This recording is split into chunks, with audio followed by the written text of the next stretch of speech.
How's it going, guys? This is going to be probably the first episode of this new series, I guess you can call it. Sort of like if you're a fan of the podcasts, which I am, this is going to be sort of like a short form, I guess like just 10-minute segments. But we'll see how it goes. You know, if you guys like it, then I'll do some more. You know, maybe get a bit better with the videos and the style and all that kind of stuff. With the production value. So yeah, so why do you want to hear it from a bearded brummie? Well, it's just going to be honest, you know, straight from the heart, just giving you my honest take on a few things, and you know, hopefully talking a bit of truth as well, you know. And what I did want to get into, what I did want to mention was the whole coronavirus thing now, especially in the UK. It's like a big thing now where everything's going back on lockdown.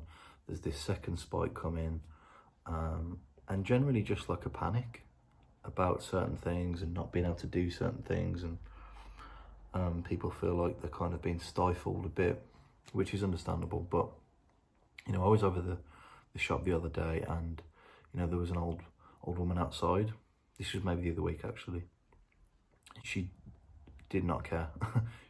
I think, you know, she was saying that it's basically like being in prison. You know, she's 80 odd.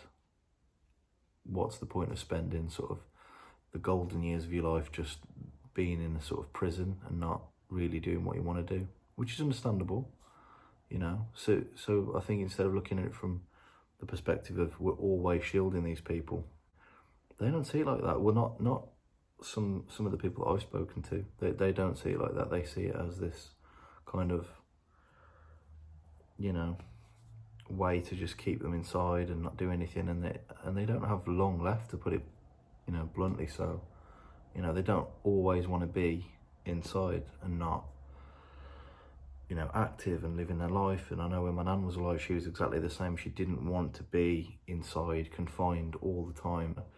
Psychologically, it can be as damaging as physically damaging. You know, people talk about the second spike, but not the fact that basically everyone who's most at risk of catching this thing and actually dying of it has died of it.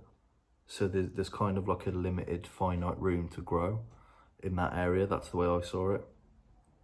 So I'm kind of unsure about where they keep drumming up this sort of pandemic fever panic from, and no one shows the death rates. That you see these infection rates, which have always been going up steadily, always going up, and that's fine, but at least show the real statistics, the fact that, you know, deaths have been consistently low for the past month and a half. I think it was what, at its lowest, maybe 12 a day, 7 a day, something like that.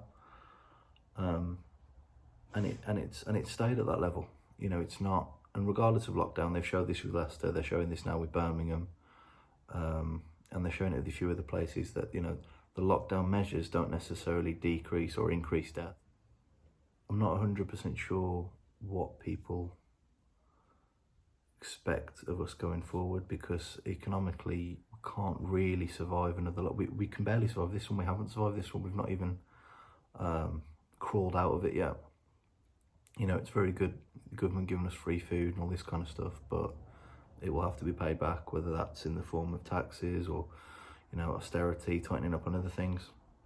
I don't think we've even begun to see the fallout of the current predicament that we're in. So who knows on that front. So yeah, I just wanted to make a point about that it seems a bit unnecessary to not want to go out and panic and get called a selfish fuck because you want to go out and work. There's nothing wrong with that. I myself am not at work at the minute, and you know, it's hard. You know, you don't get to just shout people down for wanting to work and earn a living. It's not as black and white as that.